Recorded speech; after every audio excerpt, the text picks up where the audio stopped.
Bien, bienvenidos a la primera clase de este curso de teología. Eh, tenemos, eh, estamos en la clase 6 de 10 clases, así que no tenemos mucho tiempo. Eh, bueno, el origen del bien y el mal, desde la perspectiva de nuestra tradición. Eh, Aquí, como ven, tengo otra fotografía de lo que pienso sobre el bien y el mal dentro de los conceptos nuestros. Aquí pues hay una terrible tormenta, esto es Mayim, agua, esto es Mayim, y aquí vemos un agua que es pacífica, que es calmada, y aquí vemos el mismo agua haciendo caos. So, aquí hay un dualismo donde Mayim, con la letra Mem, que significa agua, Mayim, tiene el valor de 40 dor, generación en generación, una generación bíblica. Y tenemos el concepto dual de que el agua es devastadora, es caos, y a la misma vez es sustento de vida a la vegetación. En el desierto, el agua pues nos salva la vida. En un mar terrible donde hay monstruos marinos, el leviatán y el elemento de la creación, el elemento de la vida. Sin agua no hay vida. Y hay que leer entre líneas en este texto para poder llegar a el pensamiento, pero un pensamiento que en una tierra de Israel que no es así, que al contrario no tenía esta vegetación, solamente en el norte, en los cedros del Líbano, pero Beersheba hasta Eliat abajo, el desierto del Negev, es un desierto de piedra. Dios mío, eres tú, de madrugada te buscaré, mi alma tiene sed de ti, mi carne te anhela, en tierra seca y árida, donde no hay agua, e imagine, para ver tu poder y tu gloria, así como te he mirado en el santuario.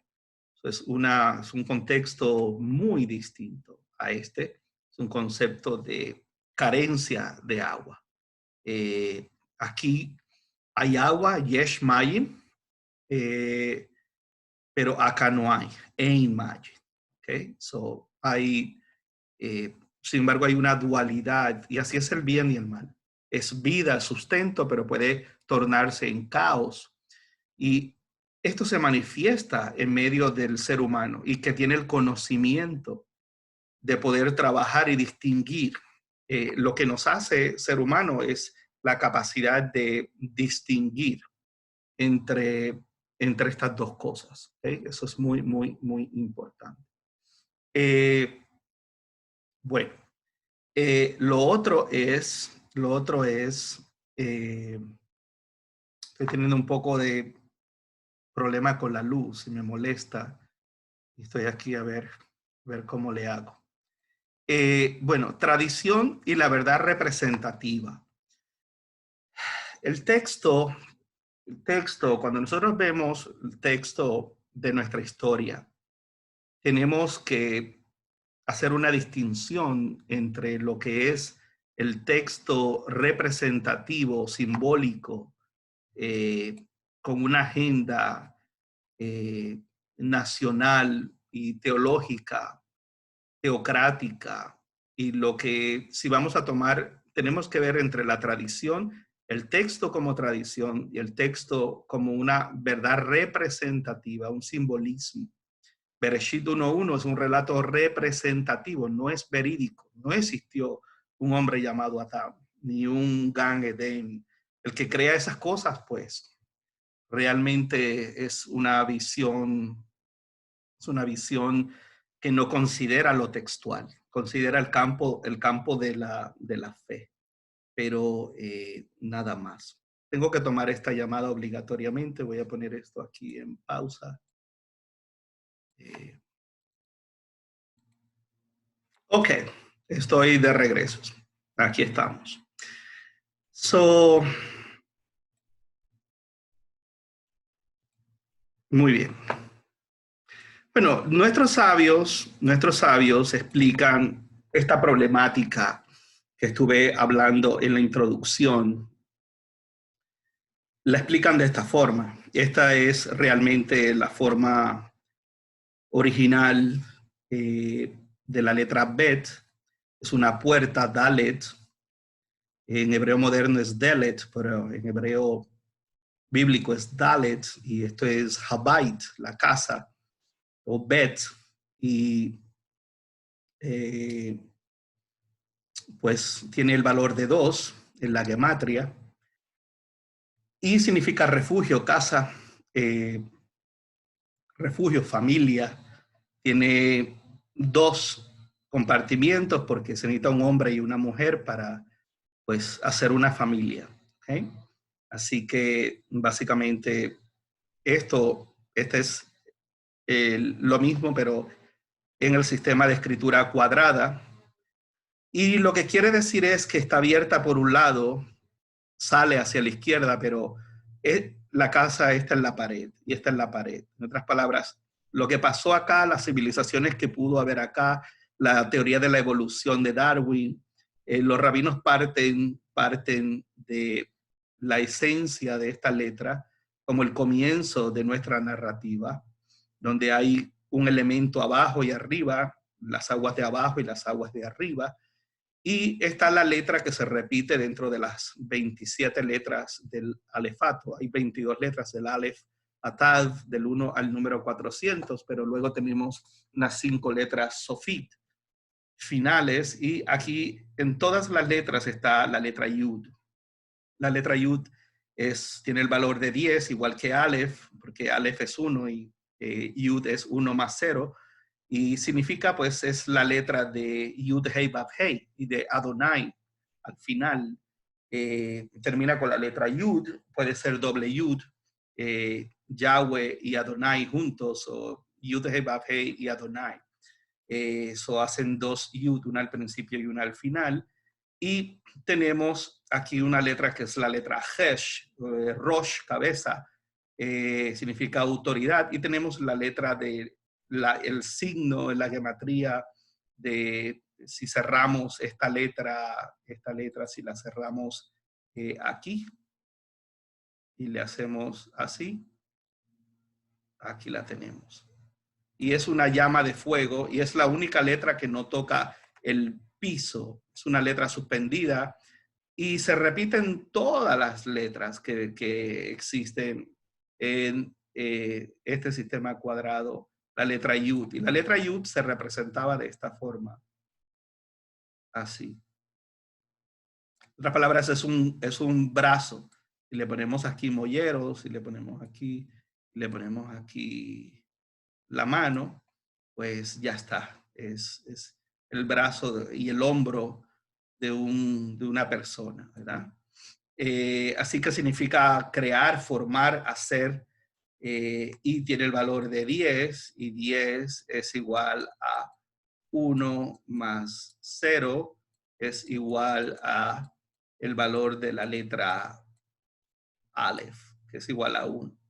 Y es también igual al valor de Kuf, que es el valor de 100, lo cual igual va a dar a 1. 1 más 0 más 0. ¿Okay? Este dualismo de espalda y de poder, eso se habla mucho en la gematria, pero es para que entendamos que lo que hay de aquí para allá, ¿okay? El hebreo se lee de derecha a izquierda. Este es el comienzo de nuestro relato. Lo que pase de aquí para allá, los rabinos, pues,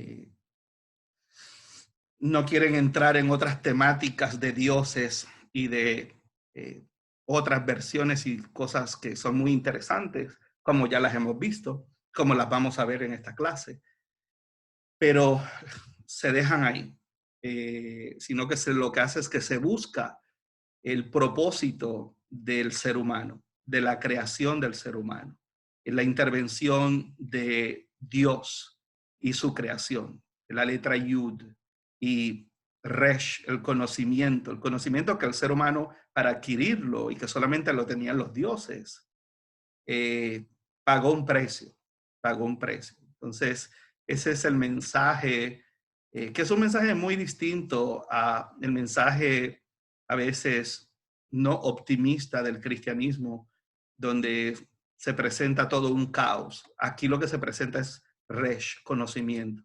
La letra resh es muy importante. ¿Qué es esta letra que está aquí? Es esta letra esta letra, resh. Okay. ¿Por qué cabeza? Bueno, porque es redonda aquí. Eso lo vemos en el curso de gematria.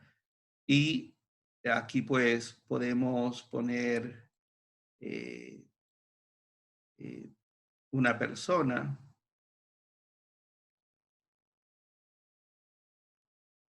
Ya está. ¿Ok? Y no estoy dibujando a Donald Trump, por si acaso. Ahí está. ¿Ok? So tenemos Af, Ayim, tenemos Ozen, la oreja, tenemos P, la boca. ¿Ok? So aquí tenemos la cabeza, redonda, Resh. ¿Qué significa conocimiento, sabiduría, autoridad? Y el relato lo que nos habla es de eso, que el hombre lo que recibió fue conocimiento y fue expulsado para que no sea como los dioses, que tuviera vida eterna.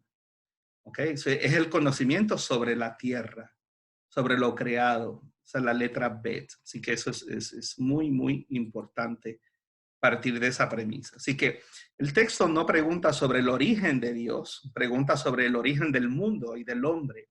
No pregunta sobre por qué la serpiente habla. No se le presta. En nuestra cultura israelí, antigua, israelita, debo decir, antigua, sí, eso era un texto muy conocido. Era algo sumerio, acadio, ugarítico.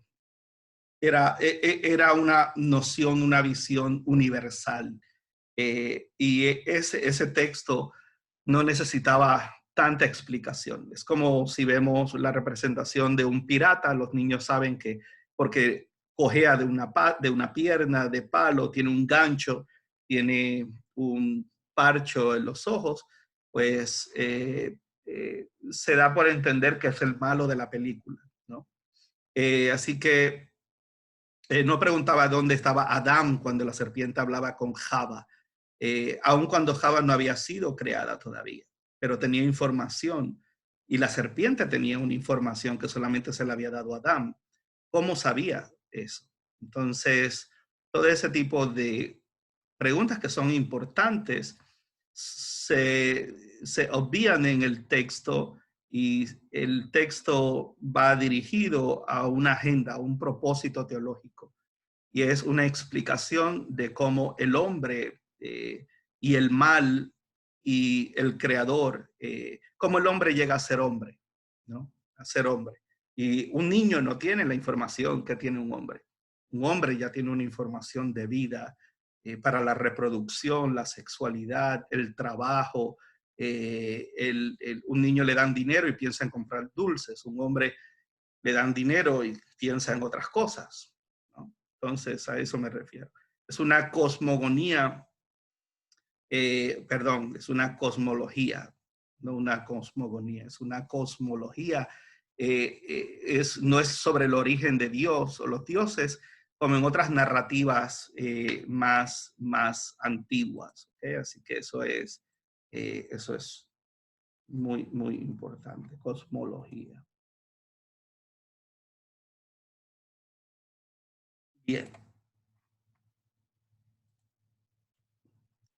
Eh, Luego, la visión de Israel dentro de esa cosmogonía, debe ser cosmología, es un mundo ordenado, es un mundo bueno, es un mundo creado de lo que ya existe, es una organización en cierta forma donde no se habla de los elementos. Luego vamos a tener en Mishlei, en el libro de Proverbios, vamos a tener ya una idea más griega de conceptos como Jochma o como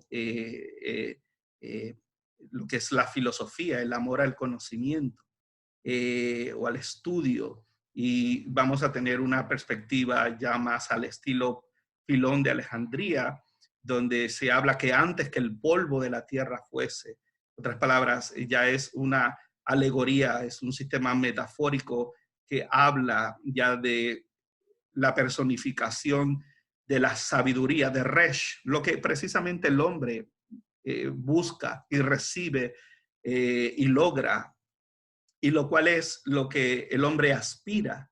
Cuando digo hombre me refiero a Java y Adán, que ambos participan y prueban sin tener la madurez aún y sin ser totalmente humanos en ese sentido, siendo niños, siendo inocentes, prueban el conocimiento de una forma desobediente, de una forma que todavía no tenían la madurez para llegar ahí. ¿Okay? Esa es otra de las preguntas en el texto. El árbol está ahí con qué del conocimiento del bien y del mal. Si son niños, los niños crecen. Si no habían tenido relaciones sexuales, ¿cómo se iban a multiplicar y fructificar? Entonces, el texto nos lleva a pensar que en algún momento iban a crecer, iban a poder saber que estaban desnudos, iban a poder saber que se podían multiplicar, que podían entender lo que es el sexo y lo que pues iban a pasar los procesos que probablemente les iba a dar el conocimiento de conocer el bien y el mal y trabajar con ese bien y el mal. De la misma forma que la serpiente estaba en un lugar de inocencia, pero tenía el conocimiento del mal y del bien. Entonces es esa dualidad. Y por eso es importante hacer esas preguntas dentro del texto, no para poner el texto como, no para criticar el texto, sino para encontrar el propósito del texto y de que el mismo texto nos lleva a concluir ciertas cosas. Entonces, hay un mundo que está desordenado, que ahora es ordenado. Hay un mundo bueno, hay un mundo creado de lo que ya existe. Hay una separación de la tierra estaba debajo, el agua estaba encima, las aguas de abajo y las aguas de arriba, pero todo es agua. Había oscuridad, había vacío. Si había vacío es porque había algo que lo había llenado y ahora está carente de eso. Todas esas cosas. El mundo organiza los pensamientos y después de cada día afirma que era bueno, que era bueno. Hay una perspectiva distinta de otras narraciones donde hay luchas entre los dioses, hay muerte y de ahí se crean las cosas. Hay piedras, rocas que se lanzan y se crea todo. No, ahora es a la imagen y semejanza del mismo Dios. Se ha creado un ser que tanto como la serpiente tiene la capacidad de discernir y tiene la capacidad de encontrar conocimiento y de ser astuto y de tomar decisiones y de tener libre albedrío. Pero por otro lado existe el mal. El mal está ahí. ¿Quién lo formó? ¿Quién lo puso? No sabemos. No sabemos. Porque es después el autor del pseudo Isaías quien dice, yo soy el creador del bien y del mal. Pero en nuestra literatura a los rabinos no les gustaba eso y dijeron que es el Hakol, es el creador de todas las cosas. Para no poner lo que realmente ese autor que desconocemos quién es, y es el que más parte escribe, o el que escribe las partes más relevantes del libro de Isaías, el pseudo Isaías, pero es el que presenta y pone, yo soy fuera de mí, no hay otro, y yo soy el único Dios. Y claro, está luchando en un contexto contra otra ideología, que es la persa, el pensamiento persa y el dualismo persa, donde hay fuerzas antagónicas con líderes antagónicos y es otro pensamiento que atenta contra esta narrativa, ¿no? Entonces, por otro lado, existe el mal, un Dios bueno, que todo le llama bueno, pero permite el mal y su manifestación, no solamente que lo permite, le da licencia para que crea este ambiente y deja, sabiendo si es todopoderoso y todo lo conoce, estaba ahí presente cuando estaba viendo y le da licencia a este Hasatán o a esta serpiente usada por el Hasatán o al Hasatán mismo siendo la serpiente, a que se oponga a la voluntad, a que haya dentro de ese nicho sagrado y puro, haya esta manifestación presente. En lo cual en la teodicea no lo hace tan bueno. Es un Dios bueno que no es tan bueno nada si lo vemos dentro del marco filosófico teológico, en el cual hay 3 teorías sobre eso. Hoshech, la oscuridad para los israelitas, no es la ausencia de luz, como ahora dice la Cábala y como dicen algunos grupos hasídicos. El bien es la ausencia del mal, es la ausencia del bien, y que la oscuridad es la ausencia de la luz.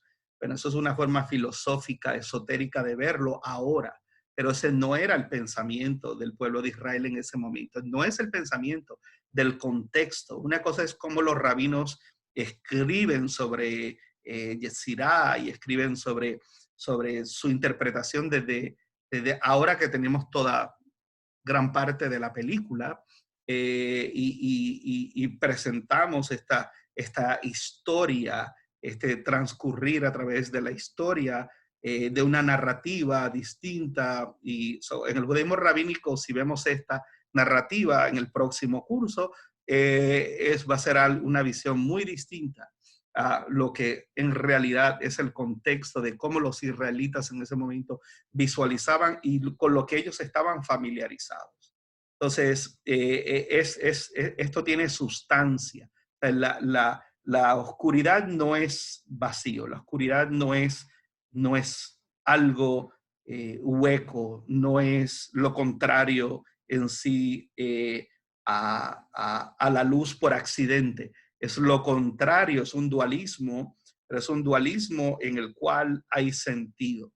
En medio del silbo apacible, en medio de la oscuridad, en medio de lo que para el hombre parece vacío, aún la presencia de Dios está ahí, el propósito del creador está ahí, de ese Boreolam.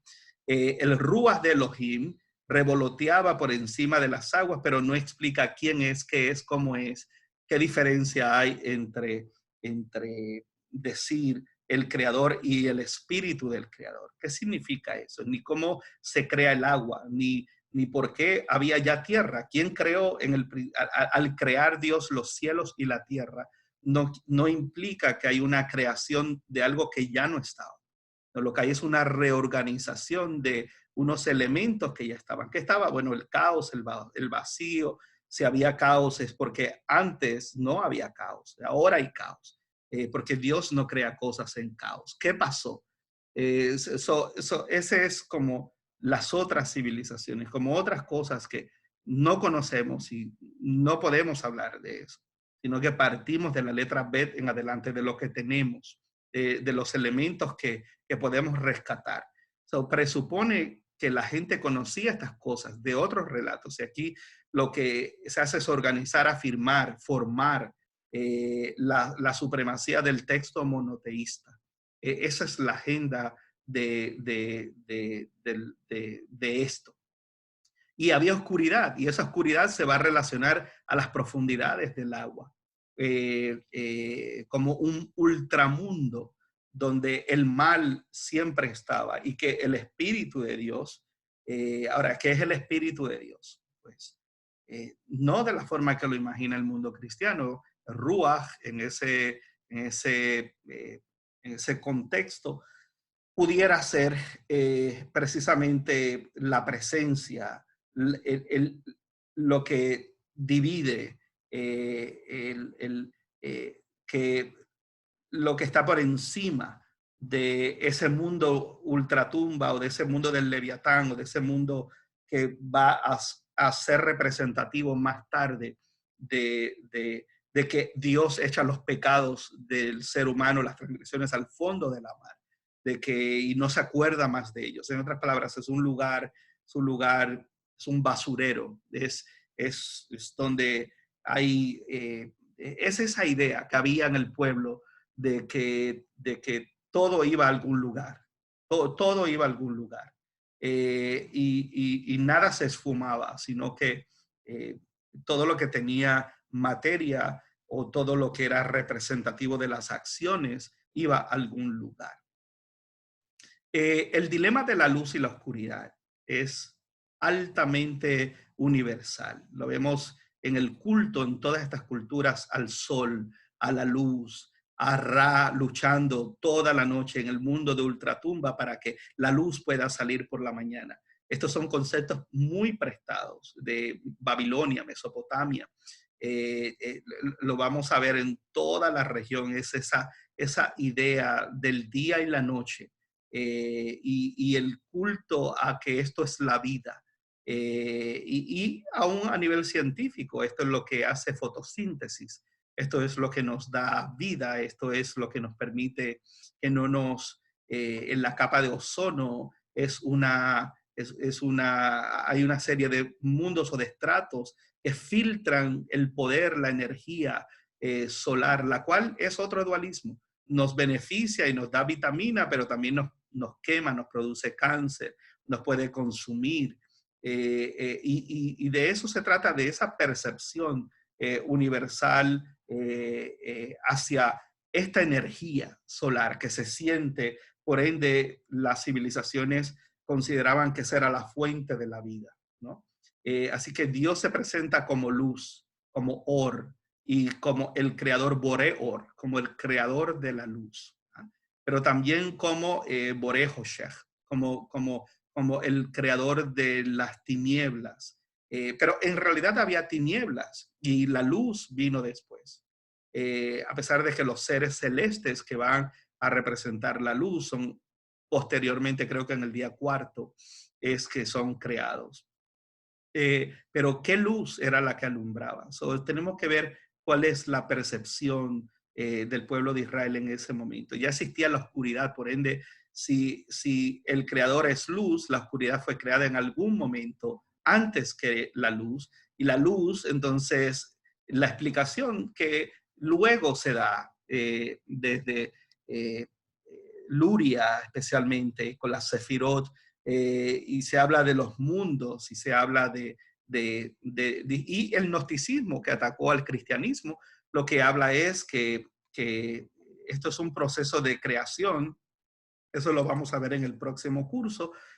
Hay un proceso donde esta es la luz, la fuente de todo, pero se siguen creando mundos constantemente. Por eso la traducción es al crear, no en el principio. Dice, al crear Elohim los cielos. O sea, en otras palabras, esto es infinito y el mundo se sigue expandiendo. Inclusive en la gematría se habla de lo que hablamos, la letra Yud como esa chispa, y esa chispa que está suspendida, ese puntito de donde todo comenzó, y ese punto comenzó a crecer y a crecer y a expandirse y a expandirse y a expandirse y a expandirse y a expandirse, y infinitamente la ciencia prueba que el espacio a velocidad luz se expande hacia afuera. Pero dentro del pensamiento gnóstico y también cabalístico, ahí es que está altamente influenciado por el gnosticismo, estos mundos se van alejando de la fuente de la luz y se van haciendo cada vez más oscuros. Y en el cristianismo gnóstico, un ser, la chispa, mientras existe un poquito de luz, hay esa letra Yud, hay esa chispa divina. Pero esa chispa va menguando y se va haciendo cada vez más pequeña. Y aquí hubo una entidad que a través de esa creó el mundo que conocemos. Eh, con, lo- eh, bueno, todo el mundo que conocemos acá. ¿Okay? Este mundo, ese ser es el príncipe de este mundo. La chispa de Dios es el rey, pero el gnosticismo lo que decía es que este mundo necesita Geulah, necesita redención, necesita ser purificado. ¿Por qué? Porque está tan distante de la luz que la idea es salir del mundo y regresar a la luz. Estamos en el mundo, pero no somos del mundo. Buscar las cosas de arriba donde está Cristo sentado a la diestra de Dios Padre. No pongáis vuestra mirada en las cosas de abajo, sino que somos peregrinos y extranjeros. Esa es la idea del cielo, de volver a la luz. Es la idea de las chispas divinas que las vasijas, los mundos, las sefirot, fueron de mundo a mundo. En estas vasijas se fue derramando las chispas divinas que están por el cosmos. Y hay que volver a retomar esas chispas para regresar todo a donde vino, a la fuente, a la luz. Eso es una idea completamente gnóstica. Eso es puro gnosticismo. Así que luego, con la influencia de otros pueblos, surge la literatura alegórica donde se personifica la sabiduría, como dije en el libro de Proverbios, pero no ofrece una respuesta, solo una afirmación de que todo nace del pensamiento divino. Y a ese pensamiento divino, pues, a eso también se le puede llamar, a esa fuente. ¿Cuál es la fuente? De donde sale la creación y que constantemente, y ahí es que ¿de dónde sale ese dualismo? Bueno, del zoroastrianismo, de que entre más lejos estamos, más oscuridad hay y que la oscuridad nos aleja de la luz. Cuando en realidad Isaías, en contra del zoroastrianismo, lo que está diciendo no es así. Isaías, el pseudo Isaías, lo que está diciendo es: yo soy tan poderoso y tengo tanto control de la oscuridad como de la luz. Y fuera de mí no hay otro. Entonces es distinto a esta lucha donde uno agarra para allá y otro para acá y hay dos fuerzas opuestas con líderes, como lo presenta el cristianismo, poniendo a Jesús como el segundo Adán, como el Adán Cadmón, es más, exaltándolo a una cristología donde es Él el que crea y por medio de Él todas las cosas son creadas, y poniéndolo como lo ponían las narrativas antiguas, de que habían dioses que creaban todas estas cosas, y el Dios de la luz, el Dios de la oscuridad, el Dios, las luchas, dioses que vencían el bien, el mal, y todo bajo el simbolismo de la luz y de la oscuridad. Así que por eso es muy importante entender todas estas cosas. Son vitales, entender cómo evoluciona ese pensamiento, lo cual sería más claro ya pues hablar de la ciudad de Dios y hablar de los padres de la iglesia y de su pensamiento sobre el pecado original. Ya eso es material del segundo curso, e ir paralelo llevando los rabinos con todo este desarrollo del siglo segundo, del siglo cuarto, para entender un poco mejor estas cosas. Es claro que este es un relato dualista, monoteísta, y pretende presentar la creación fuera del contexto del pensamiento antiguo politeísta, y la oscuridad cumple con un propósito bueno, igual que la luz. Sin oscuridad no puede haber luz y sin ambos no puede haber día. Entonces y fue la tarde y la mañana, fue la oscuridad y la luz, Yom Rishon o Yom Had, el día primero. El dualismo en todo lo creado, día y noche, las aguas de abajo, las aguas de arriba, tierra y mar, hombre y mujer. Entonces vemos es todo un dualismo, y un dualismo que añade a la idea de que si es un solo creador, entonces el mal también es responsable, ese creador del mal. La gran pregunta es ¿por qué lo permite? Si el mal es para hacer mal y Él es un Dios bueno, ¿cuál es el propósito? Y el propósito no se encuentra en Dios, se encuentra en la oportunidad del hombre ser humano y de poder escoger y de poder, ya que hay parte de la divinidad en él, hay cierto conocimiento, no hay vida eterna. El hombre ahora lo que busca es eternidad, lo que busca es eso otro. Y el relato eso es lo que trata de entender, de expresar. El hombre, una vez al tener conocimiento, dejar ahora ser homo sapiens, mirar hacia arriba, tener preguntas, vacíos existencialistas que los animales y el resto de la creación no tiene, ahora el hombre busca lo que es su concepción de lo que es un Dios. Busca eternidad. Y ese es su limitante que no le permite ser igual a Dios o a los dioses. Eso es muy, muy importante. El dualismo de Mayen y Hashamay. En todos estos relatos antiguos vemos el tema de la serpiente, la oscuridad, luz y agua. Eso es importante. El agua es la materia prima del concepto del cielo. Esto es agua y esto es agua. Y todo lo que da vida es agua. Y en nuestro planeta, sin esto, no hay vida. Esto es la fuente de la vida. Mayin. Inclusive la letra, cuando se escribe de esta forma. Se escribe así. ¿Por qué? Bueno, porque estos son las olas del mar. Esto es esto. Y esto es una catarata. Y esto son los lagos. Y esto es que el agua de los ríos del mar vuelve de nuevo al ciclo del mar. Entonces, todo esto es un ciclo. Todo esto es un ciclo. ¿Okay? Y esa es lo que hoy vemos como la letra Mayim, la letra Mem, perdón, de donde sale y vemos de nuevo aguas abajo, lluvia, cataratas, todo vuelve al mar y todo es un ciclo. Tiene el número de 40 porque no hay vida sin este elemento.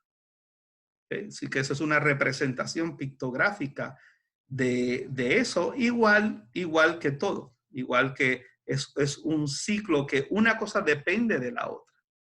¿Okay? Por eso estos textos hay que verlos a la luz, no tengo tiempo para presentarlo a la luz lingüística, pero esa es la enorme importancia dentro de nuestra tradición de eso. ¿Okay? Eso es muy importante. El agua es el hogar del Leviatán, es el folclore sobre el bien y el mal. Para Israel era un problema el agua, cruzar el Jardín, el río Jordán. Cuando Yehoshua o Yeshua, Joshua, Josué, era un gran problema. Y requería un milagro, requería el desierto, las narrativas se dan en lugares donde casi no hay agua. La vida de David, la vida de los aboteinos, de los patriarcas, se da en el desierto, se da en un sitio donde hay carencia de agua. Y el agua es un elemento de poder de Dios, la provisión, la lluvia temprana, la lluvia tardía. En otras palabras, es puesto en una tierra seca y árida donde no hay agua para ver el poder, para ver la provisión, para ver la relación entre Dios y su pueblo. Ese es el mensaje que se quiere llevar en estos relatos. Por otra parte, la revisitación de la creación por el autor anónimo del pseudo Isaías, que era lo que hablábamos. Una palabra del Naví en el siglo VI, en el siglo persa, yo soy Yud-Hei Vav-Hei o Hashem y no hay ninguno otro, fuera de mí ningún otro Dios existe.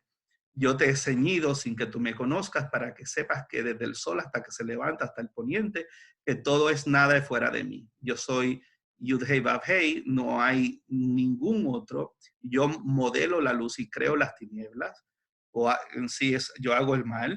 Yo hago Ose Shalom Virumahu Yase Shalom Aleim. El que hace paz en las alturas, hace paz en medio de nosotros. La dicha y hago la desgracia. Yo hago lo bueno, Shalom, y hago también hará, y hago lo malo. Los sabios lo cambiaron a Boré Jacob, creador de todo, para afirmar que pues suena mejor que decir que crear el mal. Pero este pseudo Isaías, en el exilio persa, en el periodo persa, está peleando contra el zoroastrianismo, que es esta idea de que esto tiene un rey y esto tiene otro rey, y ambas cosas son antagónicas, y que hay dos dioses. Y el mensaje es distinto, hay que verlo en su contexto. no es solamente afirmar y decir, oh no, porque hay un solo Dios. No, ¿cuál es el contexto de eso? ¿Qué es lo que presenta el pseudo Isaías contra el pensamiento zoroastrianista en el exilio babilonio? Vemos aquí. Para los persas, el mundo se compone de dos poderes personificados como entidades espirituales antagónicas, y en la fe monoteísta la idea de que Dios es el creador de todo, incluyendo el mal. El segundo problema es, si Dios es tan poderoso y bueno, ¿quién entonces introdujo el mal en el mundo? No es solamente por qué lo permite, es quién lo formó, quién lo creó, quién lo permite que se manifieste, y cuál es el propósito el propósito de eso. La responsabilidad por el mal y el hombre como responsable en Bereshit 8, en Génesis 8. Nunca más voy a destruir la tierra por agua, porque el hombre desde su juventud solo piensa en lo malo, y no se refiere a Yetzer Hará, que se refiere al acto de transgredir como su preferencia. Y en Devarim 30, el hombre escoge entre la vida y la muerte. Yo pongo al cielo y la tierra como testigo delante de vosotros. En este monte pongo Kelalá, en este pongo Berajá, pongo maldición y bendición, pongo Hamet, pongo la muerte, pongo Jai, la vida, y ustedes escogen. Tú escoges la vida. Si escoges la vida, vivirás. Si escoges la muerte, morirás. Bueno, aquí, ¿quién escoge? El hombre. ¿Quién es el responsable? El hombre. No explica el porqué del bien y del mal, a menos que estemos hablando a lo mejor de Sedek, Sedek Tirdof, justicia, justicia perseguirás. El hecho de que el hombre en su libre albedrío, en su capacidad para que haya justicia, tiene la capacidad de escoger cualquiera de estos dos caminos, y escoger y balancear una cosa con la otra. Hay veces que para hacer mucho bien hay que hacer un poco de mal. Hay veces, ya eso pues son temas del próximo curso, donde un poco de envidia, un poco, para los rabinos el mal era necesario. Me estoy adelantando al próximo curso, pero es lo que it drives a person to do better and to achieve. Es lo que toma a una persona y lo impulsa. Un poco de celo, de envidia, de querer poder, de querer ser reconocido, de dejar un legado. Una cosa trabaja junto y encaja con la otra. Ahora todo depende del balance, las motivaciones, como nosotros hagamos esto. En Ezequiel, en el siglo VI, va en contra de la teología de las 10 mandamientos o las 10 sentencias, donde se establecía que las generaciones pagaban por las transgresiones de sus antepasados. Yo soy el que visito hasta la cuarta y quinta generación. Y se repartía. Pero esa era la percepción no de Dios, esa es la percepción del pueblo, sobre cómo Dios castiga, y su misericordia y su bondad es lento para la ira y grande en misericordia. Pero cuando llegamos aquí, en otro contexto, fuera de la tierra de Israel, esta generación dice, no, eso no es justo. ¿Por qué nosotros estamos pagando en el exilio en 3 generaciones lo que hicieron nuestros antepasados? Y es el profeta, el Naví, quien establece esto. Entonces, a veces tomamos el texto como que es Hashem, como que es Dios, como que es, y perdemos en la exégesis la esencia cultural y el por qué se dicen las cosas, y quién es el autor y bajo qué influencia se dicen estas cosas. Y eso es un problema para el asunto de la tradición y de la fe.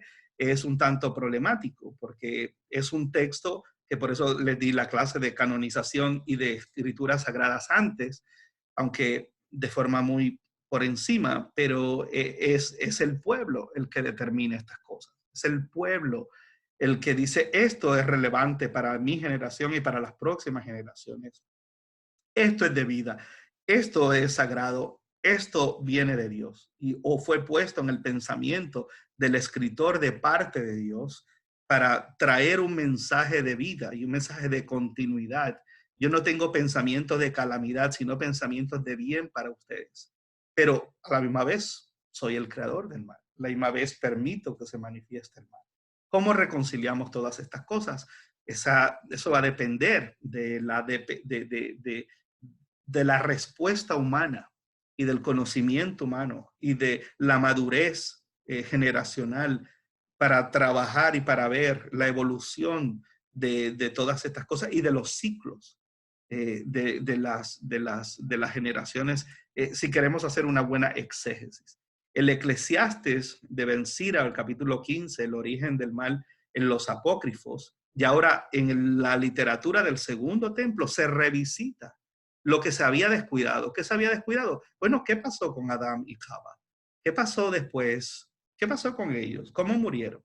Y es aquí en esta literatura donde se comienza a retocar, pero ya con un pensamiento griego y persa, y se regresa atrás al libro de Bereshit, y se comienza a hablar un sinnúmero de cosas, inclusive estando Adán en el lecho de muerte, se comienza a visualizar qué habrá dicho, qué habrá contado a sus nietos y a las generaciones de cuando experimentaron y comieron del árbol de la vida. Ahora, a cuando están la primera persona que va a morir, porque Caín asesina a Abel. Ese fue el primer homicidio. Pero aquí ahora mismo, esta es la primera vez que de muerte natural una persona en la historia de la humanidad va a morir. Y es un evento que ellos no conocían. Es un sentido de pérdida que ellos no habían experimentado. Entonces, esto es una narrativa simbólica, es una representación el ser humano en sus existencialismos más profundos, en sus preguntas, en sus inquietudes más le llegan al corazón. Yo recuerdo no haber llorado realmente cuando murieron mis abuelos, porque estuve fuera, aunque fui apegado más a la familia en Venezuela, pero recuerdo cómo mi madre lloraba y gritaba por su papá y yo pues me dolía verla así, pero yo no había tenido mucho contacto real con ninguna de las dos partes de la familia. Entonces, pero cuando muere mi padre es la primera vez que siento el dolor terrible de que algo se fue de mí con él, que dije, wow, la vida es tan corta. Ahí fue cuando me divorcié, ahí fue cuando decidí ir a la escuela rabínica, ahí fue cuando decidí cambiar mi vida, porque la vida que llevaba era una vida que no era vida, en el sentido de darme cuenta del valor de la vida y de que se había tratado de mejorar y de vivir, pero no habíamos podido vivir, ¿no? Me refiero en mi matrimonio y me refiero en todo lo que hacía y aún en mi vida religiosa. Y ahí es que esa fue la gota final para el proceso de conversión y de preguntarme de un sinnúmero de cosas y de investigar y todos esos años que todas estas cosas venían mal, ese fue el evento de decir, wow, la vida es 54 años de edad, Alzheimer, y dejó de vivir. Lo que tenía era vida biológica, pero se le olvidó comer, se le olvidó beber, se le olvidó las cosas más básicas del conocimiento de la vida, se le olvidaron. Y, y me di cuenta de que realmente tenía yo que redimir el tiempo y hacer algo real por mi vida, ¿no? Y esa misma retomar en medio de un tumulto enorme teológico y filosófico y político en la tierra de Israel, en el segundo templo, es lo que encausa, es lo que hace que esta literatura haya sido en sí atacada por los rabinos y no haya sido aceptada cuando tocaba la fibra y revisitaba y repensaba este asunto de la serpiente. Entonces tenemos el Apocalipsis de Moshe, tenemos el Eclesiastes Ben Sira, tenemos el Apocalipsis de Abraham, tenemos una serie de libros apócrifos que revisan y tocan otros aspectos donde primero en Génesis la mujer tenía y el hombre tenían la culpa. La mujer era la culpable. Y luego más adelante dice, no, ustedes lo que tienen es la responsabilidad y yo pongo como testigo al cielo y la tierra, y ustedes son los que escogen. Dios no es en sí el responsable del mal, ustedes son los que van, e inclusive lo vemos aún antes con Caín. El mal toca tu puerta y si le abre se va a enseñorear de ti, pero tú puedes conquistarlo. Entonces viene esta lucha de que, ok, el hombre ahora tiene conocimiento y ese conocimiento pues le da la capacidad de hacer mucho mal, mucho bien o de luchar constantemente con ese conocimiento y vencer ese conocimiento por medio, perdón, ese conocimiento del mal por medio de el conocimiento de Dios y por medio del conocimiento de la vida. Y vamos viendo luego, entonces Dios castiga la maldad del hombre y luego vemos, e inclusive el hombre ahora no es Adán y Eva ni la serpiente, sino que en el diluvio, Mabul, vamos hacia atrás, y es que el hombre lo que piensa es en hacer el mal. El hombre completo es el responsable del mal. Y luego seguimos hacia adelante y en Abraham, habrán 10 justos, habrán 9, 8, 7, 6, habrá uno. Y no destruirás a la ciudad. Eh, la mayoría del ser humano es inclinado al mal, pero hay uno que siempre está ahí. Y vamos viendo a través de la historia de los textos, vamos viendo los cambios completos de la serpiente es la responsable, luego la mujer es la responsable, luego la raza humana en el diluvio es el responsable. Luego con Moshe en Devarim 30 vemos, dice, bueno, cada uno es responsable, se pone la vida y se pone la muerte. Luego el pueblo en los mandamientos, en las sentencias, no, ustedes son los responsables. Y no solamente ustedes, sino hasta la cuarta y quinta generación va a compartir lo que ustedes hagan y ustedes son los responsables. Luego en Ezequiel dice, no, el pueblo ya no es responsable, sino que cada uno es responsable. Y así sucesivamente vemos cómo este tema no es un tema estático, es un tema que constantemente se va revisando a través de todo el Tanakh. Y no digas que es Dios, no digas es Dios que, bueno, está ahí, que es el que te hace pecar, porque Él no hace lo que detesta. Y tampoco digas, Él me hizo caer, porque Él no necesita de gente malvada. El Señor odia lo que es detestable y no se lo envía a quien no lo espera. Él creó al hombre en el principio y le dio libertad de tomar sus decisiones.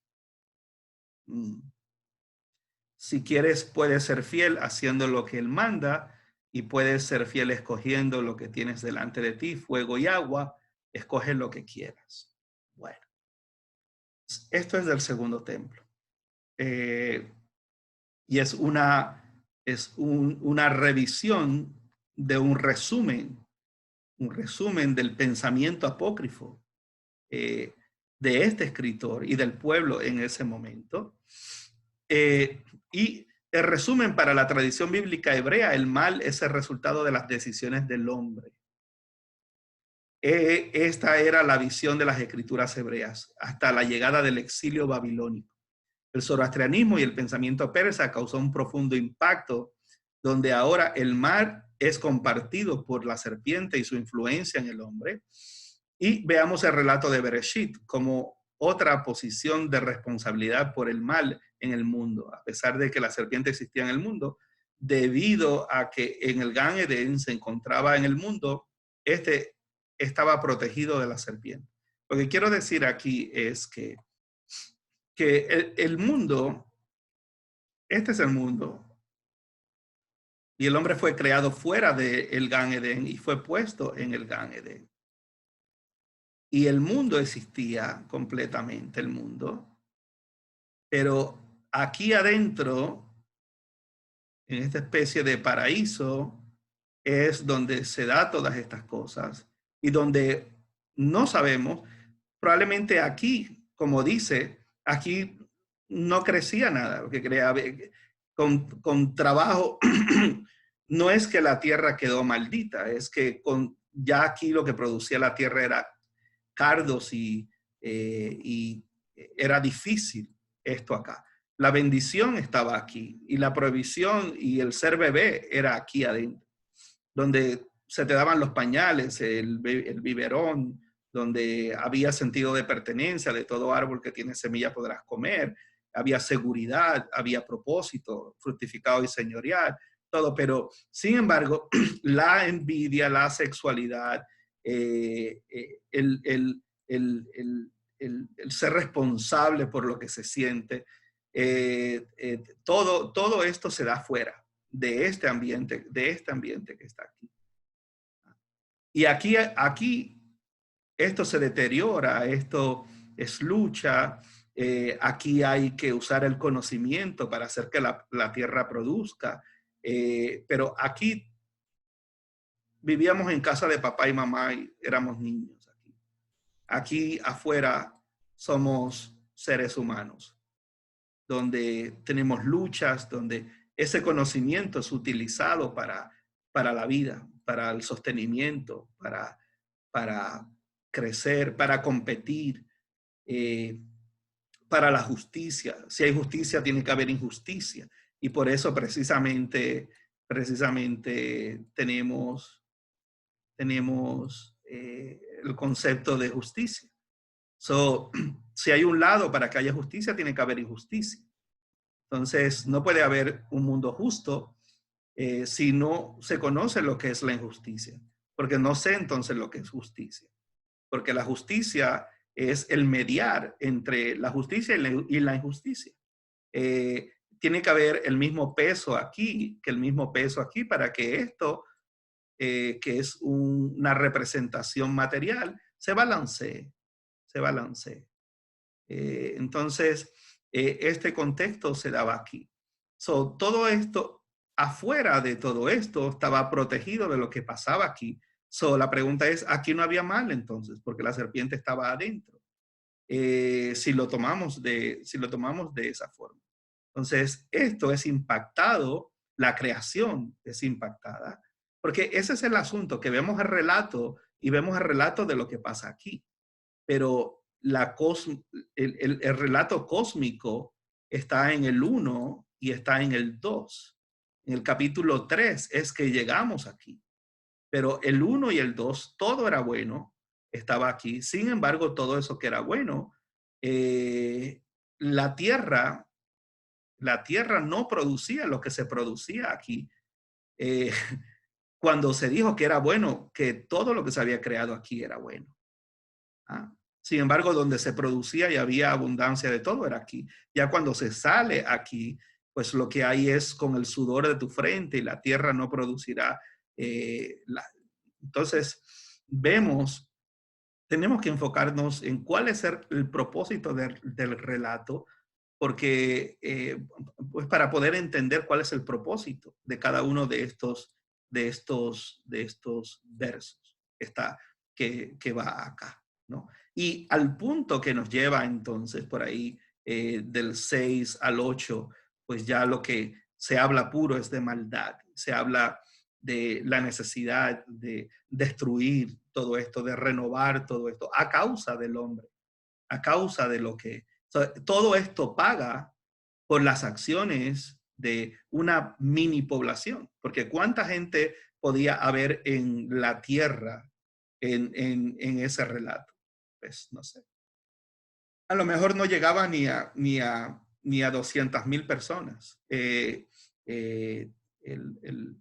so, no lo podemos ver de esa forma literal. Tenemos que ver qué es lo que nos quiere decir. Y otra visitación, que es la de los hijos de Dios y las hijas de los hombres, otra visitación de afuera, ya no adentro, sino acá afuera, aquí. Y todas estas explicaciones de narrativas sumerias, lo que tratan precisamente es de eso, esa visitación y conocimiento y ese culto hacia el sol y hacia distintas cosas que hay ahí. E inclusive se habla entonces, lógicamente los rabinos presentan esto de una forma muy distinta como la arqueología presenta quién fue Gilgamesh y quién fue Nimrod y todas estas cosas se presentan de una forma arqueológica muy distinta a cómo los rabinos después espiritualizan estas cosas y explican estas cosas, ¿no? Lógicamente, probablemente porque pues, habían narrativas y cosas que desconocían, o pues por el mismo propósito de que ya la erudición era con el fin de ser educativo, pedagógico, espiritual, ético, moral. Esa es la esencia del judaísmo rabínico. Entonces, el zoroastrianismo, el pensamiento persa causó un profundo impacto del mal y es compartido por la serpiente y su influencia en el hombre. O sea, tanto Babilonia como Persia, ya Egipto, ya esto, la serpiente toma otra representación, ¿no? Entonces, eso es lo que quería más que todo de ahí. Tenemos las narrativas hebreas sobre la creación del hombre y la mujer. Capítulo 1, tanto el hombre como la mujer fueron creados en el mismo momento, pero vemos en el capítulo 2 que el hombre es creado y la mujer es creado posteriormente. Y aquí comienza otra temática, y es la temática de la sexualidad. Y es una temática que luego va a salir de forma de leyenda con Lilith, y que dentro del misticismo hebreo es retomada, y dentro de la influencia en Babilonia de la demonología y de ese mismo zoroastrianismo, y donde ya hay personificaciones de actos, y vamos a ver a lo largo de el pensamiento judío que se hace androcentralizado de hombre, una religión más que todo del hombre, donde la mujer seduce y la mujer tiene, inclusive se convierte en una demonia o en una expresión, y los grandes cultos a Diana, a Venus, Hermafrodita, donde vamos a ver también, vamos a ver Medusa y vamos a ver la serpiente y vamos a ver que este relato tiene a nivel casi universal y especialmente en el mundo griego tiene una dualidad de cultos, Semiramis, y el culto a la madre de Dios, del hijo del sol, y lo vemos con Tamuz, lo vemos con Nimrod, lo vemos en todas las culturas indias, chinas. Vemos esta mujer con senos grandes o dándole los cultos cananeos a la fertilidad, el culto a la diosa. Y lo vemos también en el cristianismo, con María, con las estrellas arriba. Vemos el culto a la mujer. Un culto que es una continuación en el concepto del cristianismo, pero lo vamos a ver, y que el judaísmo se opone, especialmente el judaísmo de los Tanaín, los Amoraín, visualizan este cabello largo, la voz de la mujer, la seducción de la mujer, el canto de la mujer, pues, como una idea de erotismo y de maldad, al punto que cuando veamos a Schechter, Aspects of Rabbinic Theology, en el próximo curso, vamos a ver cómo los rabinos visualizaban que el Yetzer Hará en el hombre, la inclinación, no hablaban de la mujer, hablaban del hombre. Yetzer, como si el Yetzer Tov nada más se manifestara en el hombre por medio de la mujer. O sea, el capítulo 1 es tanto el hombre, en el capítulo 2 es creado, la mujer es creada posteriormente. El hecho del hombre no sentirse bien solo Es la primera vez en la narrativa que algo no funciona bien y crea a la mujer, y es debatible. La interpretación del texto original para muchos no habla de una costilla porque no aparece la palabra costilla. Eso es una interpretación muy mala. Habla de sad o habla del lado. Del lado, inclusive los cabalistas dicen, ponen que el hombre y la mujer venían pegados y que fueron separados. Otros prefieren y dicen que es precisamente, y esa parte biológica hace mucho sentido, de que la mujer sale, perdón, del hombre en su miembro viril. Y bueno, puede ser al revés, ¿no? Porque un niño nace de la madre, pero biológicamente la vagina de la mujer es el escroto de los testículos del hombre, que se cierra. No quiero ser, perdón, no quiero ser muy gráfico en eso, pero biológicamente es todo lo contrario. Biológicamente, el hombre es testosterona, y hay un cambio hormonal de producción de testosterona. Y la apertura vaginal, básicamente, biológicamente, esa apertura vaginal se cierra, y al cerrarse aquí, se cierra, y esto es una cicatriz que todos los hombres tenemos, se cierra, y esto es un testículo y esto es otro testículo, y acá, que es el clítoris de la mujer, crece, y básicamente pues es donde crece y surge el, el pene del hombre. Entonces, esta transformación, y por eso hay niños que nacen, creo que se llaman hermafroditos, que nacen y tienen que ser operados, pero lo que determina la sexualidad no es esto, lo que va es las hormonas. Y esto es muy, muy importante, porque biológicamente esto es así, pero la percepción que había, la percepción que hubo, es que la mujer, perdón, inclusive mucho más tarde está la idea de Samael y la idea de Lilith tener relaciones. Y Lilith ahora se visualiza en algunos aspectos como, se visualiza como un demonio que visita a los hombres y los seduce en ese sentido, ¿no? Un momentito que estoy enviando un mensaje aquí a mi hermano.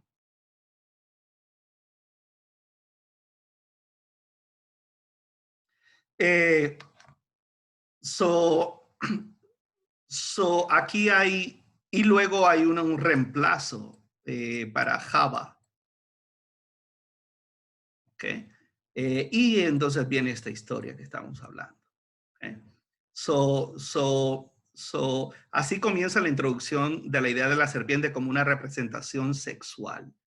Y la idea en el texto, eh, la idea en el texto de eh, algo muy importante, y es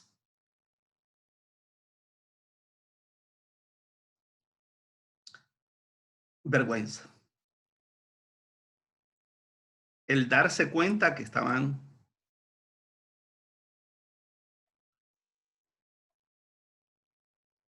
desnudos, cuando se les había dicho fructificar y multiplicar. ¿Cuánto tiempo se estuvieron en el Gan Eden? Bueno, ya ahí la literatura rabínica se despacha eh, con, con mucho, pues por su pardez y por su habilidad de ver el texto de distintas, pues Shara, Rames, Derash y Sod. Eso lo vamos a ver después. Pero es el hecho del despertar.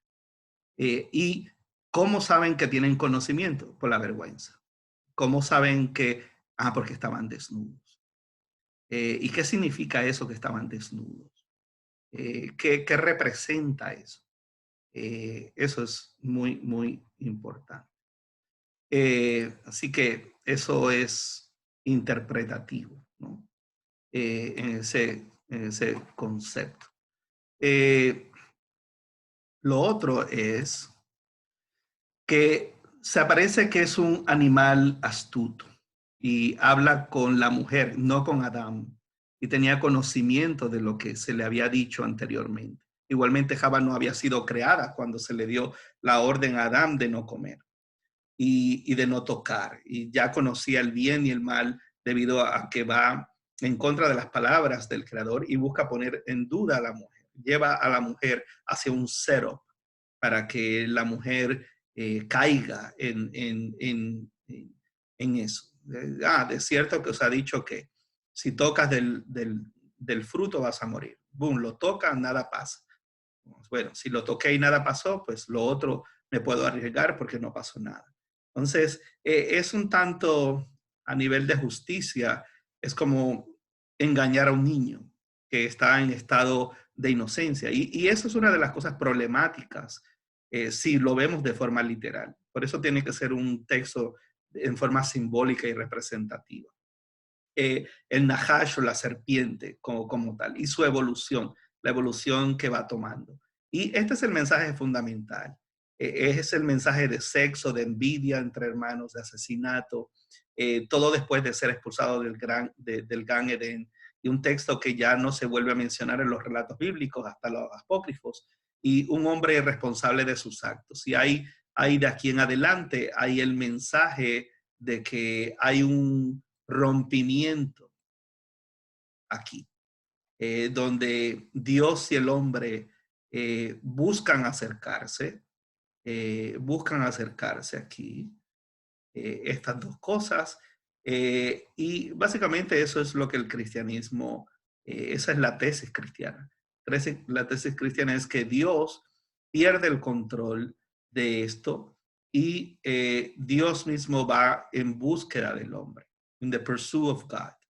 Cuando los rabinos, el gran rabino Abraham Joshua Heschel, lo que habla es todo lo contrario, es el hombre va en la búsqueda de Dios, que el hombre es quien necesita eso, va en búsqueda de Dios. El cristianismo dice que Dios vino, Emmanuel, Dios con nosotros, vino a buscar al hombre.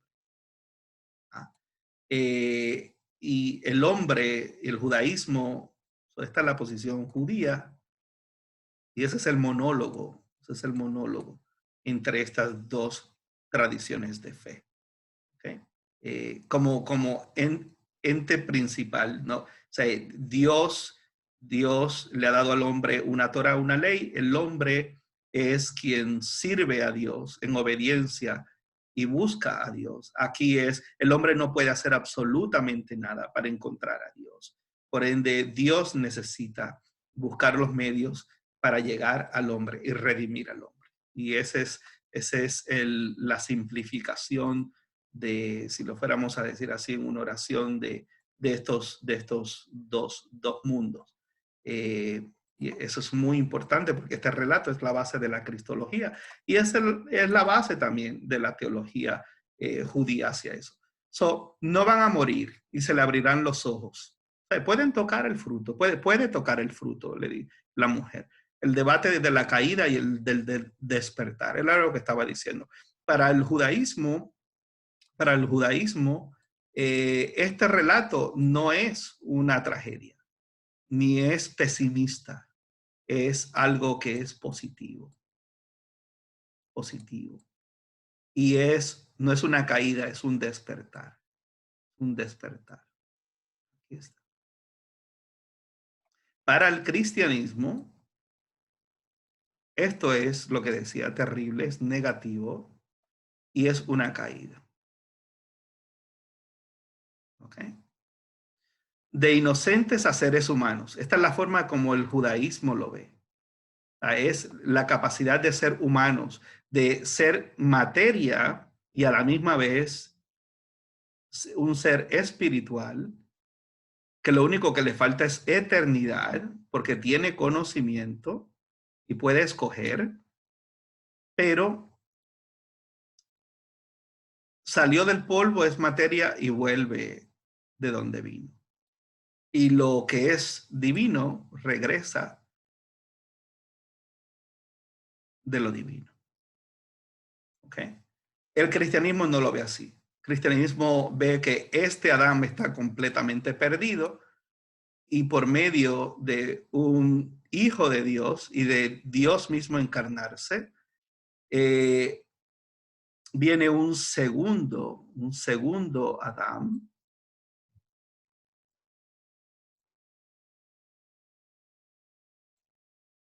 Y ese segundo Adán es al estilo cabalístico Adán Kadmon, es un ser de luz y es un ser que debido a que la materia no puede entrar en esa dimensión, según el texto del Nuevo Testamento, que carne y sangre no entran en el reino de los cielos, hay esta idea de que esto se glorifica y traspasa y ya no es tanto materia, y esto regresa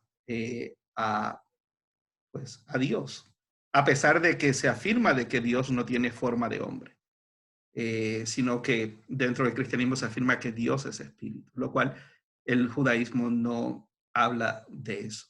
Está el concepto cabalista de Ein Sof y el concepto, pues, es un concepto de que el infinito y que hay mediadores o hay emanaciones o hay vasijas o hay energía o hay que sirven de canal para que, para que las chispas divinas, en ese sentido la Cábala sí pues presenta la luz, Dios como luz, no en la esencia, sino en la manifestación, y esa manifestación de luz, que como los rayos del sol, que eh, es como una emanación diluida de mundos a mundos, que el hombre pueda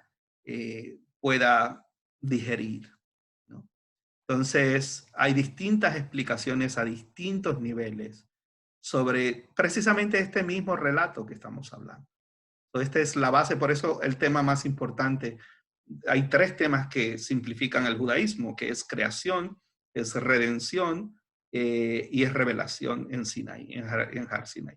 So, la representación de Satán en la serpiente hacia la autoridad divina, aunque no no sepamos el origen de la serpiente, es esa representación del Satán en la narrativa, al menos es de la oposición, el que se opone,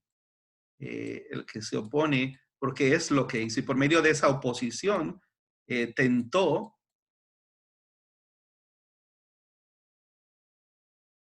y ya hay esa tentación. ¿Ah? Y de esa tentación, entonces viene el conocimiento para unos, o el gnosis, conocimiento, y o la caída para otra tradición de fe. ¿Okay? Bueno.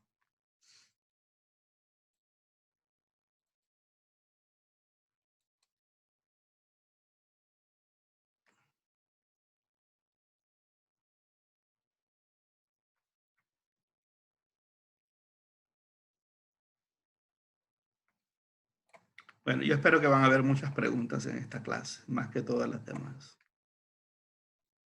porque pues es un tema complejo.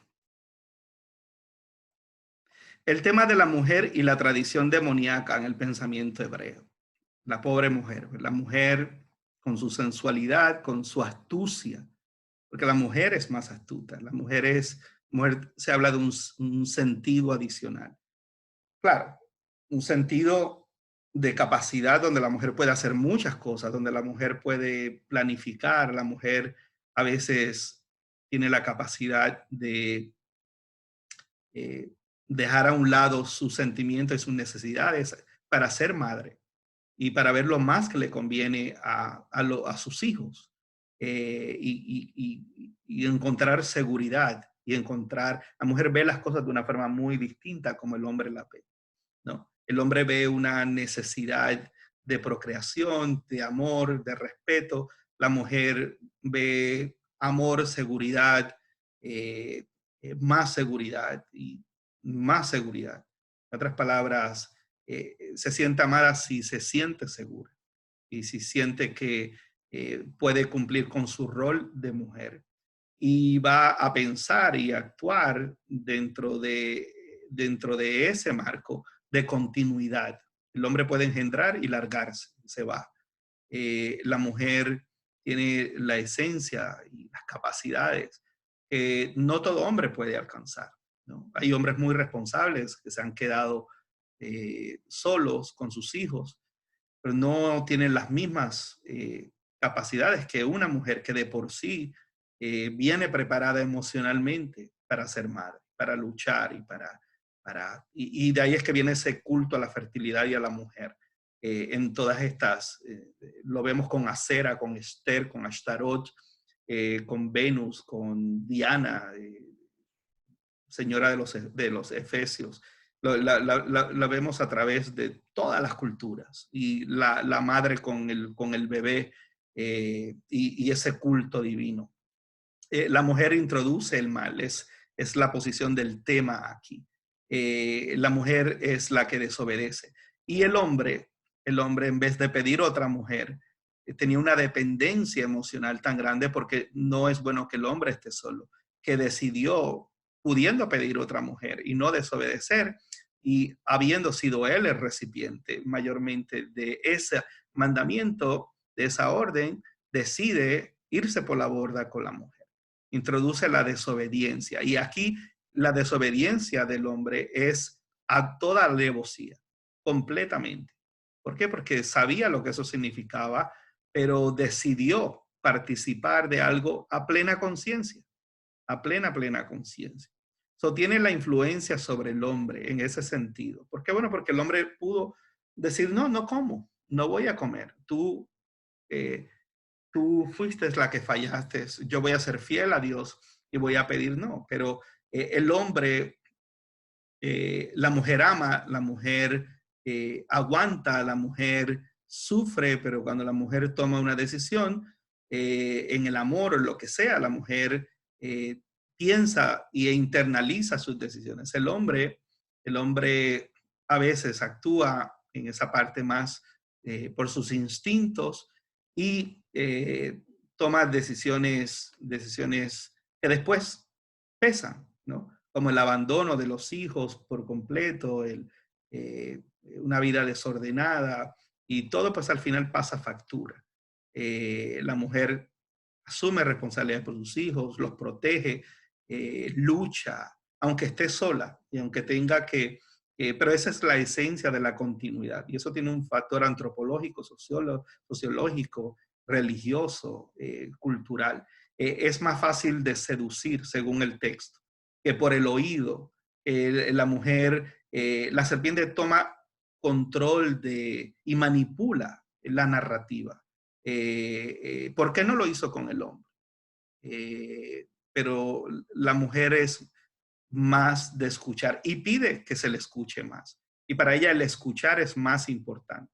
¿Para dónde estaba Adán? Para reforzarla en ¿qué nos quiere enseñar el texto? O sea, este texto a nivel psicológico o a nivel de relaciones o a nivel de todo tiene una influencia maravillosa, una influencia enorme dentro de todo lo que se puede hacer con este texto y las realidades de la diferencia entre el hombre y la mujer. El caso de Lilith, de la demonología del Mediano Oriente, eso lo vamos a tratar en el próximo curso ya más de lleno, cuando estemos hablando del hasidismo y eh, las interpretaciones que ellos tienen sobre precisamente esta misma narrativa. Y después de la desobediencia brota el tema único en el hombre, la vergüenza. Los animales no sienten vergüenza. Y el relato, y en el relato la vergüenza se une a la desnudez y se une al abrir los ojos. Eh, la serpiente y esta acción sirven para abrir los ojos de la desnudez. Y desnudez trae vergüenza. Entonces, ¿cómo se iban a reproducir si no sabían que estaban desnudos? Se necesita vergüenza para la reproducción. Bueno, el hecho de que se cubrieron los genitales. Hay razas, perdón, hay culturas indígenas que están desnudos, pero no se cubre la mujer los senos. Una mujer se cubre más la parte de los senos, que la parte es a veces cultural y es a veces hasta un poco ilógico.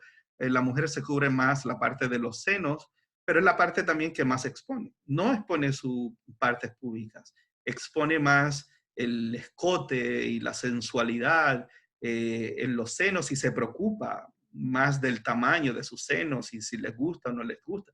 Y toda esa crisis en la adolescencia proviene básicamente, sin embargo, es lo más que se expone, pero cuando está desnuda es lo más que se cubre. En el hecho, eh, pues en el hecho general cultural, ¿no? Mundial o universal. Sin embargo, siente pues vergüenza de eso.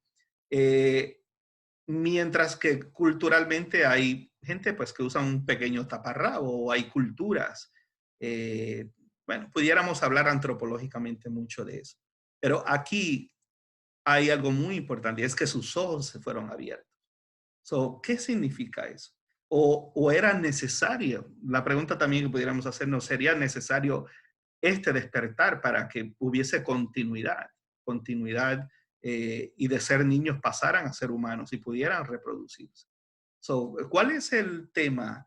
Este tema es un tema altamente, es un tema a veces altamente contradictorio en el judaísmo, ¿no? Escuchaba a un rabino de apellido Felgin eh, que hablaba precisamente sobre algo que nunca me hubiera pasado por la cabeza, ¿no?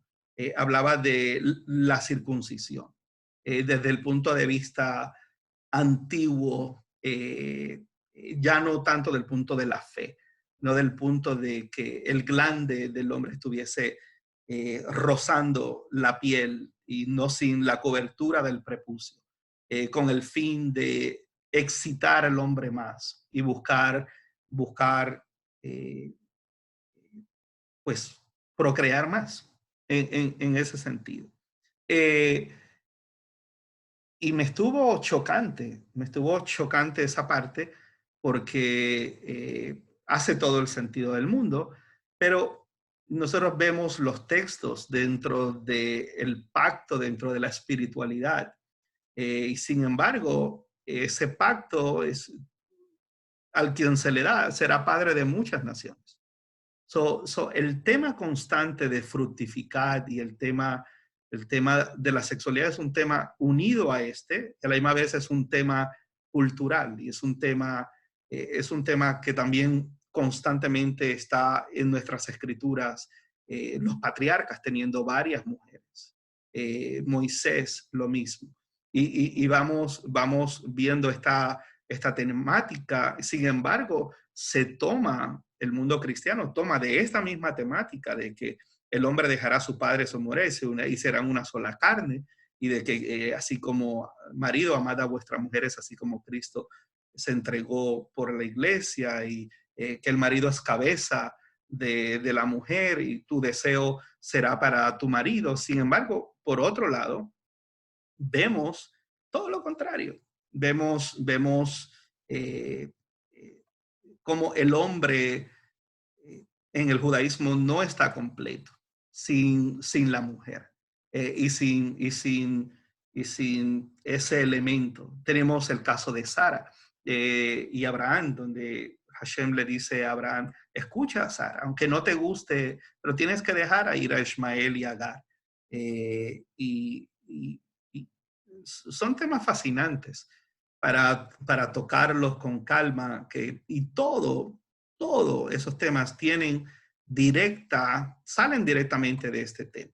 El hombre se convierte en hombre, o sea, es un ser cultural y antropológico, y esto lo distingue del reino animal, un hombre que deja señales sociales, asentamientos, normas, sistemas de castigo, búsqueda de continuidad, de reinar, de poder, de seguridad. Y este hombre ahora comprende los códigos culturales del bien y del mal. Eh, eh, el texto, eso es lo que busca, inclusive después del Edén, desde el Gan Edén. Oh, me pusiste una señal y si me encuentran la gente me van a matar. No dice de dónde salió esa gente, no dicen quiénes son, de dónde salieron, eso es irrelevante. Lo que quiere es llevar a un concentrado de cómo somos hombres, cómo podemos sobrevivir como hombres. Cuando digo hombre me refiero a Adam, al género humano en ese sentido. Eh, a la continuidad de un propósito, de un hombre con responsabilidad de sus actos, ¿no? Y con la responsabilidad de sobrevivir y de pasar esa percepción de un solo Dios creador de todas las cosas y a la misma vez esa lucha entre el hombre, querer ser hombre, aunque tenga que desobedecer a Dios, a su creador. Y es mis caminos y los caminos del hombre. Mis caminos son más altos que vuestros caminos. Pero hay esa visitación, hay esa conexión. Y si vamos atrás a la serpiente, aquí tenemos la serpiente Apep en el ultramundo. Y esta serpiente Apep es la que impide, esto es día y noche, y en el ultramundo Ra tiene que pasar por aquí. Y esto son aguas en la serpiente. Y hay una lucha toda la noche de esta gran serpiente que es representada eh, en otros dibujos, grande y Ra, el gran Dios, tiene, y la gente depende de que haya luz al otro día. Y por eso es que el día 23 al 25 de diciembre era tan terrible para ellos, porque era básicamente donde la lucha era más larga, en la noche. ¿Por qué? Bueno, porque la noche duraba, la noche era muy larga y el día era muy corto. Y luego la resurrección de todo este concepto. Y eso pues lo vemos también con el dios Sol, con Osiris, con Isis. Lo vemos dentro de esta mitología. Zorra viaja todas las noches por el ultramundo, al caer la oscuridad y la fuerza del caos atentan contra él. Y la serpiente tiene que ser vencida todos los días para que con su luz pueda garantizar a un nuevo día a los egipcios. Estas es las tabletas de la creación, las 7 tabletas del Enuma Elis. Elis, la tabla de la creación y el texto mesopotámico, la guerra del panteón de Marduk, los dioses de Marduk. Y la creación es el resultado de Marduk, Mardoqueo, en la narrativa de Esther, Purim, y mata a la serpiente y de sus entrañas crea el mundo, de las partes de sus vísceras y el cielo arriba, y es una serpiente marina como el Leviatán. Entonces vemos de nuevo el hecho de la serpiente, vemos el hecho de la oscuridad, vemos el hecho del agua, vemos todo esto es prétora, es la percepción en todo ese mundo de cómo y a la hora de la verdad, pues se busca realmente básicamente lo mismo. Luego vemos la evolución en Isaías 27, en aquel día, en el final de los tiempos, de otras palabras, escatológicamente, el Señor castigará al Leviatán, la serpiente tortuosa, con su espada grande, violenta y poderosa, matará al dragón que está en el mar. Esto es como durante toda la historia de Israel, la religión de Israel visualizaba el poder y el final del representante del mal, la serpiente antigua para el mundo apocalíptico cristiano, la serpiente en el mar es cananeo. Y podemos pensar igual en el libro de Jonah o Jonás, Paloma, donde hay un profeta llamado llamado Paloma, Jonah, que es la representación de Shalom, de paz, el cual va a un mundo completamente evil, a un mundo de Nínive, a lo peor de lo peor. Y sin embargo, hay un impedimento, hay una oposición, y es lanzado al mar en medio de una gran tormenta, y eso tiene el poder de calmar al mar por medio de una especie de Urim y Tumim o de magia, echando los dados, y vemos todos estos elementos, y esos elementos es lo que nos ayuda a entender cómo esta gente pensaba, cuál eran las percepciones espirituales al tener todos estos conceptos, igual que el Salmo 91, el Tejilín 91. Esto es como durante toda la historia de Israel, la religión de Israel visualiza el poder y el final de esto, y es una idea de que los pecados del ser humano y su maldad es echada al fondo de la mar, inclusive en lo que vemos en la literatura del tiempo de Jesús en los evangelios.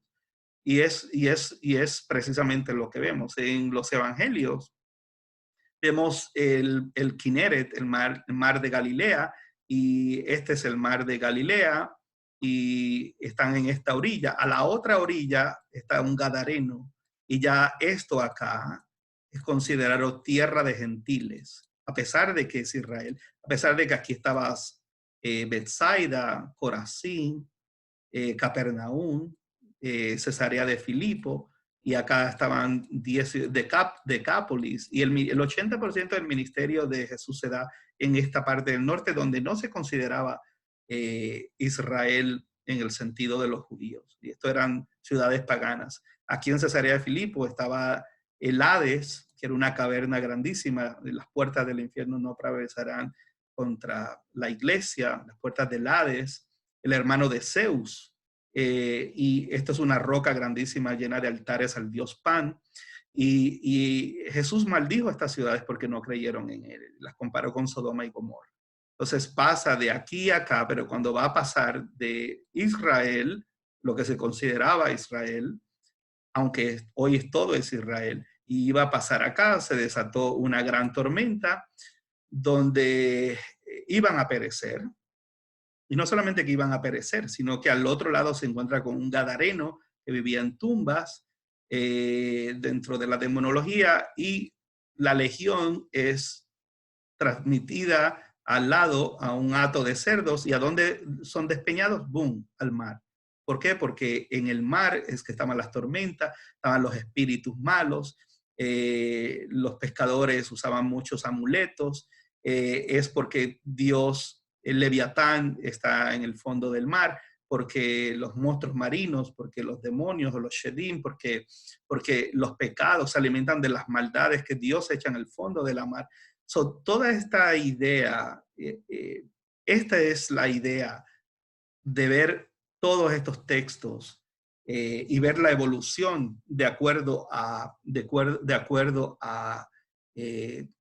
pues ese contexto, el contexto de que el agua es la habitación de la serpiente, y la serpiente es inmundicia, y la serpiente se alimenta de los pecados, de la maldad, y es la forma cultural de visualizar. Por eso todos estos textos, para hacer una buena exégesis, no solamente la parte lingüística, sino la parte cultural, y tenemos que ver cuál es el pensamiento cultural en ese momento de, de, de esos textos. La serpiente de muerte y de vida. Aquí tenemos las dos. Esta es la de vida. Esta es la vara de Hermes, y es una serpiente con alas, igual que Marduk, igual que lo vamos a ver en todos lados. La mitología griega muerde la serpiente para salvar. La narrativa hebrea es tentadora y muerde para matar. O como en la plaga, es igualmente levantada en el desierto para salud y vida. Hay un dualismo. En Canaán era símbolo de fertilidad y vida. Entonces, vamos a ver, este asunto de la serpiente es fascinante porque es lo que gobierna el pensamiento religioso a través de la edad. Y lo vemos acá. En toda esta simbología egipcia, volvemos de nuevo y lo vemos. Lo que es la serpiente es fundamental. Tenemos aquí la serpiente del bien y del mal, tenemos la serpiente acá, el asunto de las varas, en Uruk, que es Ur, de donde salió Abraham. Gilgamesh perdió la mortalidad y la serpiente le ganó saliendo del agua. y su piel se transformó. En otras palabras, quien gana ahí y quien busca la inmortalidad, que es lo que faltaba, es la serpiente. O sea, en los textos mesopotámicos, ugaríticos, acadios, cananeos, fenicios, egipcios, persas, babilonios, griegos, aztecas, incas, mayas, zapotecas, toltecas, chinos, hindúes, nos presentan en realidad las mismas o muy similares narrativas de lo que vemos a lo largo del Tanaj sobre la representación del mal. Israel toma de su mundo, de este mundo, de su alrededor, y toma los elementos conocidos para traer un mensaje simplificado, monoteísta, donde los dioses no son el eje, sino una explicación de la responsabilidad del ser humano ante los temores existencialistas. En la sexualidad, aquí tenemos, y aquí vamos a ver la diosa de Kenoso con 2 serpientes y los senos por afuera, fertilidad, culto a la fertilidad, a la sexualidad, era lo que decía anteriormente, y sus ojos fueron abiertos. Y aquí vemos cómo está con su mano en su forma pública y la serpiente llegando más o menos ahí, y tenemos a Afrodita. Y es ese culto, y volvemos de nuevo aquí, al lado de sus senos, ¿qué hay? Lo mismo, son senos, en sus senos y llegando a sus partes públicas, eso no está ahí porque es lindo, está ahí porque hay un propósito, hay un culto, hay y volvemos de nuevo acá y vemos la serpiente, y dentro de la iglesia vemos la enemistad de la serpiente. Los católicos lo ponen como María, los evangélicos como Jesús, que es el que aplasta, y las traducciones que se hicieron para llegar a esas conclusiones. Y todo esto ya estaba de antemano dentro de la mitología de los pueblos. Lo mismo tenemos el mito de Prometeo, el titán amigo de los mortales, el cual es castigado por Zeus por haber robado el fuego y habérselo pasado a los hombres, y estos adquirieron el conocimiento del fuego natural e intelectual por su acción. De la misma forma, la serpiente es la responsable que el hombre tenga conocimiento y sea humano completamente, y para nosotros el relato no es una caída, es un despertar. Ahora Adán, género humano, ha venido a ser como uno de nosotros en la corte celestial. Volvemos a la creencia, que por eso les di la lectura de la corte celestial, lo cual hay montones de versos de esta idea en el Tanaj, que conoce el bien y el mal y como adulto actúa de ahora en adelante siendo responsable de sus actos e inclinación que conlleva ese conocimiento. Si es eterno y tiene sabiduría, sería un dios. Entonces, esta es la idea de robar algo a los dioses. Aquí es fuego, y el fuego es la base de todo lo demás. Para sobrevivir en el invierno, para todo, el fuego, el poder del fuego, como un elemento principal. En la narrativa nuestra es el agua y la serpiente que sale del agua, y la serpiente antigua para el cristianismo. Y es la evolución de el agua como vida, pero controlada por una entidad que luego viene a representar el mal. Pero en ese momento, en las culturas, no representaba lo mismo que representa para nosotros, ni luego para los rabinos, sino que es esta dualidad de bien, el dragón, y la serpiente de vida. La corte de dioses cananeos y la desobediencia de Adán y Java. Ya comieron, pues no se puede hacer nada, pero hay que evitar que sean eternos y coman siempre del árbol de la vida, un fruto que los mantenía alejados de morir. La serpiente era Arum, astuta o inteligente, traducida en la Septuaginta como Fronimos. Otra traducción dice Parnurgos, que astucia, el uso del conocimiento para hacer el mal, para seducir. En el arameo, aquí lo puse mal, sucede lo mismo. Hay una traducción donde la serpiente es buena y en otra es mala. Tendríamos que entrar en lo lingüístico.